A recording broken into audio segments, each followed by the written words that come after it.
మనం ఏ పూజ చేయాలన్నా, ఏ నోము నోయాలన్నా, ఏ వ్రతం చెయ్యాలన్నా, దైవకార్య సంబంధమైన ఏ పనికైనా త్రికరణ శుద్ధి కావాలి.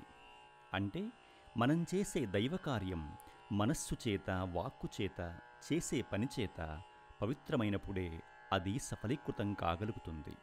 అప్పుడే ఆ పూజ భగవంతునికి చేరుతుంది. కానీ వీటన్నింటికన్నా గొప్పది ఒకటుంది. అదే శరణాగతి.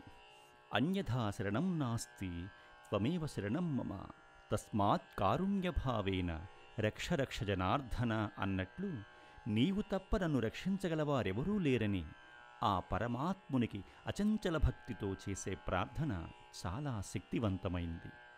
ఆ శరణాగతి భక్తులకు సత్వర ఫలితాన్ని ఇవ్వగలుగుతుంది. కురుసభలో ద్రౌపదీదేవి శ్రీకృష్ణుని శరణువేడటం, గజేంద్రుడు ముసలిబారి నుండి కాపాడమని కోరటం, అభిమన్యుని భార్య ఉత్తరాగర్భంలో ఉన్న పిండానికి చేతి బొటనవేలంత అంగుష్ట రూపంలో శంఖచక్ర గదాకమలాలతో కృష్ణ పరమాత్మ ముందు నిలచి అశ్వత్థామ వేసిన బ్రహ్మాస్త్రాన్ని తనలోకి తీసుకుని ఉత్తరాగర్భాన్ని రక్షించడం, ఇవన్నీ భగవంతుని పట్ల శరణాగతి యొక్క గొప్పతనాన్ని మనకు తెలియచేస్తాయి. మరి కులశేఖరులు కూడా స్వామివారిని శరణాగతి చేశారు. అదేంటో విందాం. హే గోపాలక హే కృపాజలనిధే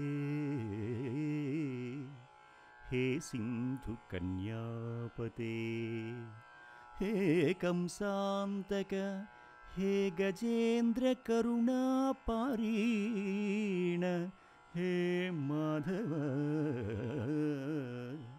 హే రామానుజ హే జగత్రయ గురో హే పుండరీకాక్షమాం హే గోపీజననాథ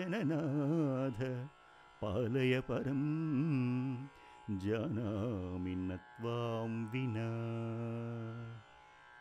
హే గోపాల, కరుణాసముద్ర, శ్రియఃపతి, కంసాంతక, గజేంద్ర రక్షక, లక్ష్మీవల్లభ, బలరామ సహోదర, హే జగన్నాథ, పుండరీకాక్ష, గోపీజన వల్లభ, ఈ సంసార సాగరము నుండి నన్ను రక్షించుటకు నీవు తప్ప నేను వేరొకరిని ఎరుగను.